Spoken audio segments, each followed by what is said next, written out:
नमस्कार दोस्तों, एक बार फिर अपने YouTube channel Vedanta GS academy में आप सभी का स्वागत करते हैं। आज हम लोग बात करेंगे रामसर के बारे में। रामसर क्या है, रामसर की स्थापना कैसी हुई और विश्व में कितने रामसर हैं, भारत में कितने रामसर हैं।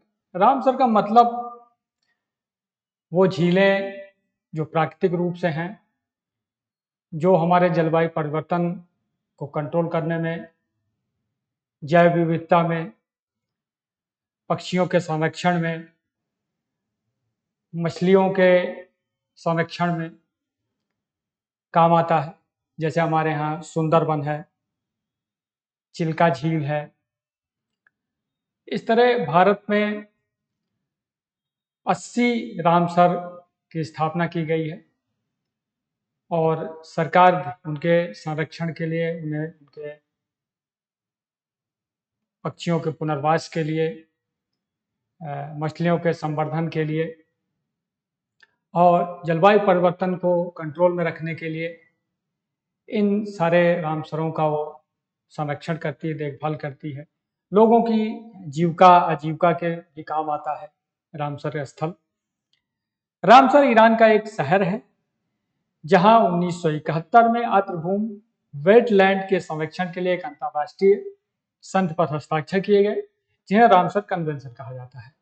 इस संधि का उद्देश्य आर्द्रभूमि के संरक्षण, सतत उपयोग को बढ़ावा देना, जो पानी की उपस्थिति को विशेषता वाले महत्वपूर्ण परिस्थिति तंत्र रामसर स्थल में वे आर्द्रभूमि हैं जिन्हें अंतर्राष्ट्रीय महत्व का माना जाता है।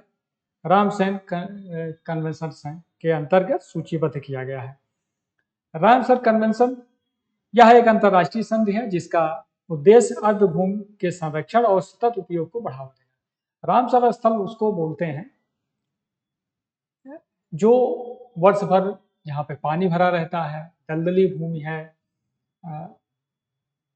यहाँ पे हमारे देश में कई सारी ऐसी जगह हैं, झीलें हैं, जहाँ पे हर साल साइबेरियन पक्षी, विदेशों से बहुत भारी मात्रा में पक्षी आते हैं, क्योंकि वहाँ ठंडी पड़ने लगती है, बर्फबारी होने लगती है, तो इसलिए वो यहाँ प्रजनन के लिए, अपने जीवन उसके लिए बचाने के लिए यहाँ तक आते हैं, हजारों किलोमीटर की यात्रा करके।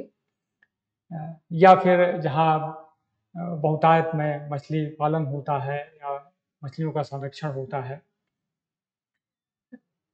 जैव विविधता बहुत सारी होती है। इसे 2 फरवरी 1971 के ईरान के रामसर शहर में अपनाया गया है। यह आर्द्रभूमि के संरक्षण के कालीन रूप से बाध्य है। रामसर स्थल किसे कहते हैं? ये आर्द्रभूमि है जिसे रामसर कन्वेंशन के तहत अंतर्राष्ट्रीय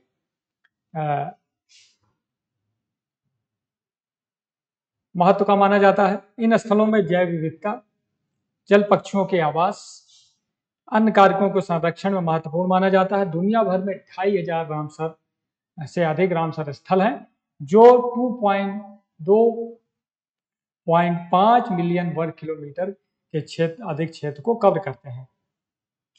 भारत में वर्तमान समय में 80 रामसर स्थल हैं।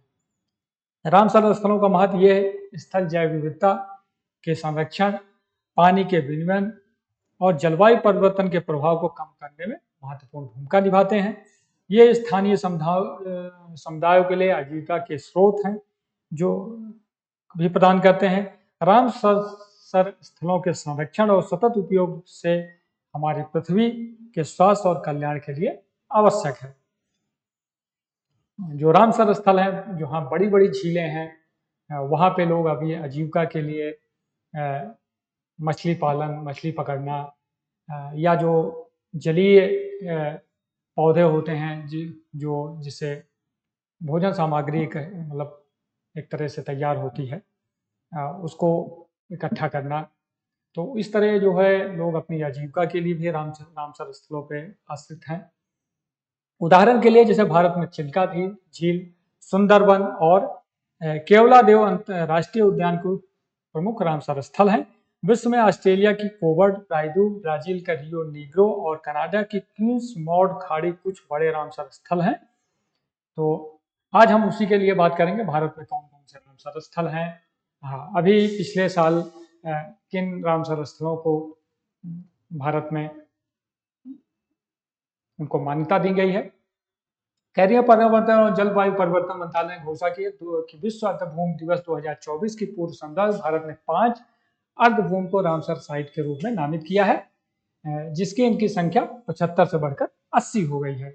इसमें से 3 स्थल अंक समुद्र पक्षी संरक्षण रिजर्व, अघनाशिनी मुहाना और मदागी केरे संरक्षण रिजर्व कर्नाटक में स्थित है, जबकि 2 कराई व्यक्ति पक्षी अभयारण्य तथा लांगबुड सोला रिजर्व वन तमिलनाडु में। सबसे ज्यादा जो रामसर स्थल है वो तमिलनाडु में है, जिनकी संख्या 16 है, और उसके बाद उत्तर प्रदेश में 10 रामसर स्थल है। अर्धभूमि का मतलब क्या होता है? जहां पर स्थिरतंग स्थायी रूप से या प्रतिवर्ष किसी मौसम में जल से सुसज्जित हो और या उसमें डूबा रहे, ऐसे क्षेत्रों में जलीय पौधों का बहुलता रहता है, यही अर्धभूमि को परिभाषित करती है। जो डूबा हुआ क्षेत्र है और जहाँ पे बहुत सारे विदेशी प्रजाति के पक्षी आते हैं, जलीय पक्षी, अपने संवर्धन के लिए, अपने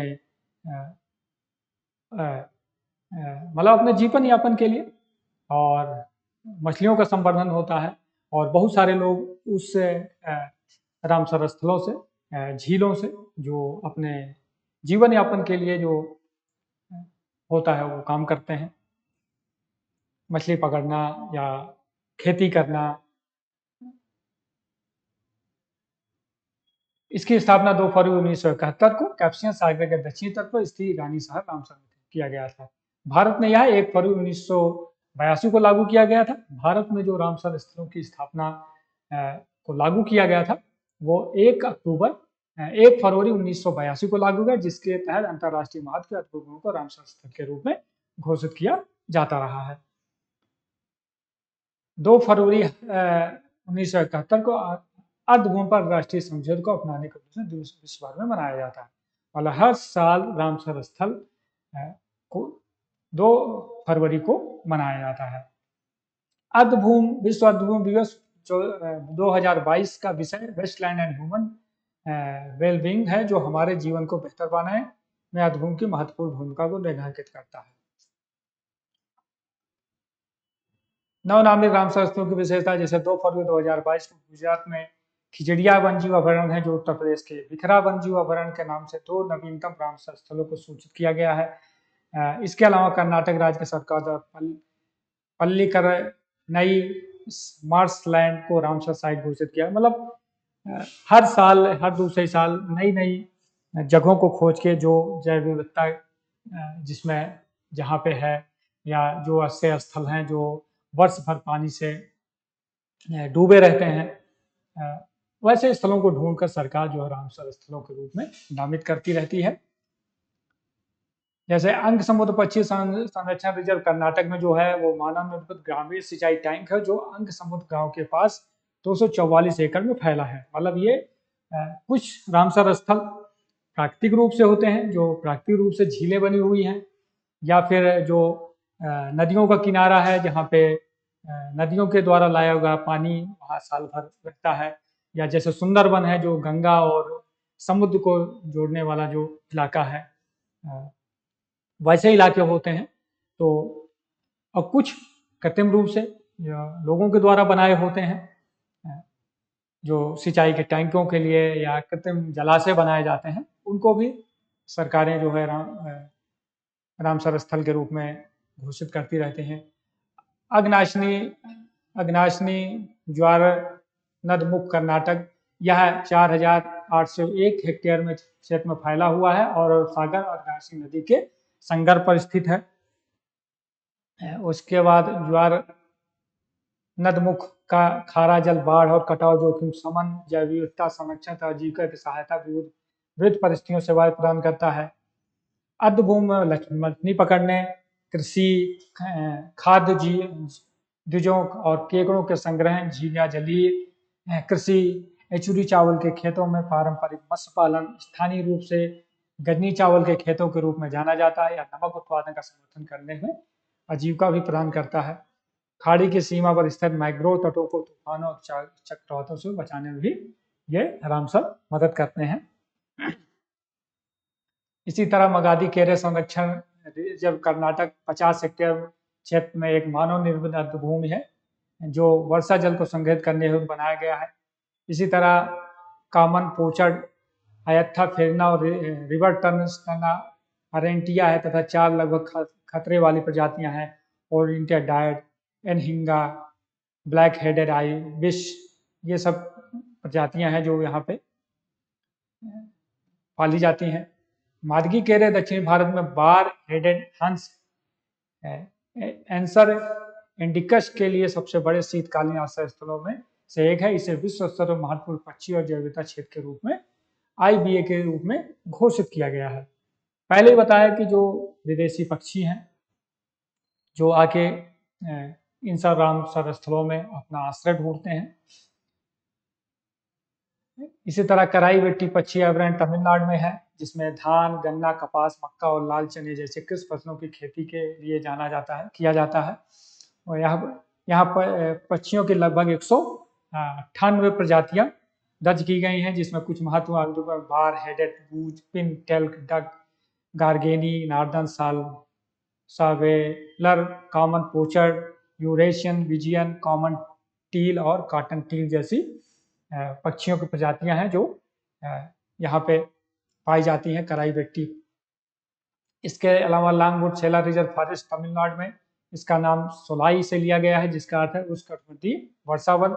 16 तमिलनाडु के नीलगिरी, अन्नामलाई, पलनी पहाड़ियों, कालाकाड़ू, मोडमथुरई और कन्याकुमारी के ऊपरी इलाकों में पाए जाते हैं। ये वंशाच्छादित अर्धभूमि विश्व स्तर पर लुप्त हो रहा है। ब्लैक चिंड नीलीगिर लॉफिंग सस, नीलीगिर बुल रॉबिन और कमजोर नीलीगिर वुड कबूतर के लिए आवास के रूप में काम करता है। अर्धभूमि के संरक्षण हेतु अन्य क्या पहल की गई है? विश्व में अर्धभूमि जो ऐसी जमीनें हैं, ऐसी जगहें हैं, उनको संरक्षित करने के लिए मैट्रिक्स रिकॉर्ड और विश्व अर्धभूमि दिवस के रूप में मनाया जाता है। राष्ट्रीय स्तर पर अर्धभूमि संरक्षण एवं प्रबंधन अधिनियम 2017 लागू किया गया है। जलीय परिस्थिति प्रणालियों के संरक्षण के लिए राष्ट्रीय योजना NPCA बनाया गया है।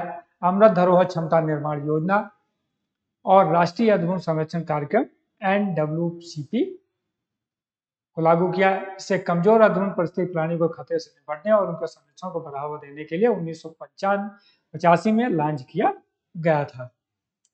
ये भारत का नक्शा है जिसमें रामसर स्थलों की, कुछ प्रमुख रामसर स्थलों की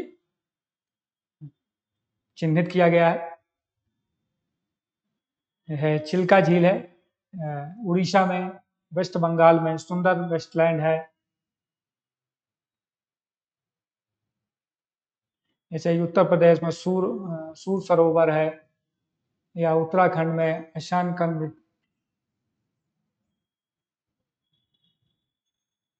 पंजाब में हरिक लेक है, हरियाणा में सुल्तानपुर नेशनल पार्क है। मतलब ऐसे ये इनको सबको यहाँ दिया गया है। भारत में कितनी रामसर साइट है? भारत रामसर स्थलों को दक्षिण एशिया का सबसे बड़ा नेटवर्क भारत में है, जिसमें 18 राज्यों और 2 प्रशासनिक प्रदेशों में 10,936 वर्ग किलोमीटर के एरिया को ये कवर करता है। कुल 80 रामसर साइटें हैं, राम साइट है। तमिलनाडु में रामसर स्थलों की संख्या 18 है, उत्तर प्रदेश में 11, जम्मू कश्मीर में 7, पंजाब में 6, गुजरात उड़ीसा में 5-5, कर्नाटक मध्य प्रदेश में 4, हिमाचल प्रदेश, पश्चिम बंगाल, महाराष्ट्र और केरल में 3-3, हरियाणा, महाराष्ट्र, उड़ीसा, पश्चिम बंगाल, राजस्थान और लद्दाख में 2-2, आंध्र प्रदेश, असम, बिहार, त्रिपुरा, उत्तराखंड, गोवा, मणिपुर और मिजोरम में 1-1 रामसर साइटों को चिन्हित किया गया है। भारत में कुल कितने वेस्टलैंड है? भारत में कुल 19 प्रकार की अर्धभूमि यानी कि वेस्टलैंड है। भारत का सबसे बड़ा रामसर स्थल सुंदरवन भारत में सबसे बड़े रामसर स्थलों में के रूप में जाना जाता है, जो 10,000 वर्ग किलोमीटर एरिया को कवर करता है। 10,900 कुछ वर्ग किलोमीटर एरिया है भारत में रामसर, जिसमें 10,000 वर्ग किलोमीटर सिर्फ सुंदरवन है। और भारत का सबसे छोटा रामसर स्थल हिमाचल प्रदेश में स्थित रेणुका वेस्टलैंड भारत का सबसे छोटा रामसर था, जो 20 हेक्टेयर क्षेत्र में फैला हुआ। भारत की सबसे रामसर साइट चिल्का झील उड़ीसा और केवलादेव राष्ट्रीय उद्यान राजस्थान भारत की पहली रामसर साइट अर्धभूमि के रूप में चिन्हित की गई थी, जो 1 अक्टूबर 1981 को भारत में पहली बार रामसर साइट के रूप में मान्यता दी गई थी। अर्धभूमि वेस्टलैंड दिवस कब मनाया जाता है? 2 फरवरी को वेस्टलैंड दिवस मनाया जाता है। भारत में रामसर स्थलों की सूची, रामसर स्थल का नाम, केलूरू झील आंध्र प्रदेश, दीपोर झील असम। ये मतलब ये सारे रामसर स्थल हैं जो अलग अलग, कंवर झील कपाल ताल बिहार, नंदा झील गोवा, खिजड़िया वन्यजीव अभयारण्य गुजरात, छोल झील अभयारण्य गुजरात, वधवाना वेस्टलैंड गुजरात, नल सरोवर पक्षी अभयारण्य गुजरात, खिजड़िया पक्षी अभयारण्य गुजरात, सुल्तानपुर राष्ट्रीय उद्यान हरियाणा, वृंदावास वन्यजीव अभयारण्य हरियाणा, चंद्रताल हिमाचल प्रदेश। ये सारे जो साइटें हैं ये सब अलग अलग राज्यों में उनके नाम दिए हुए हैं। इसका मैं टेलीग्राम चैनल पे इसको सारा अपलोड कर दूंगा, वहाँ से आप इसको पढ़ सकते हैं। तो ये था रामसर साइटों के बारे में।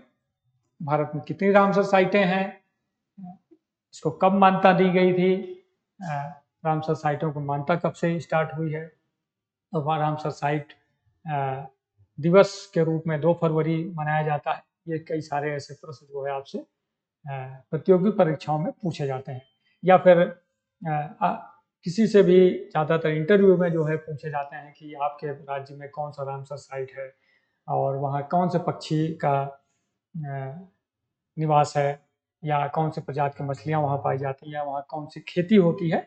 तो ये सब चीज़ें पूछी जा सकती हैं। तो आज के लिए इतना ही। मेरा यूट्यूब चैनल है, आप लोग इसको ज़्यादा से ज़्यादा लाइक करें, सब्सक्राइब करें, शेयर करें। धन्यवाद। जय हिंद।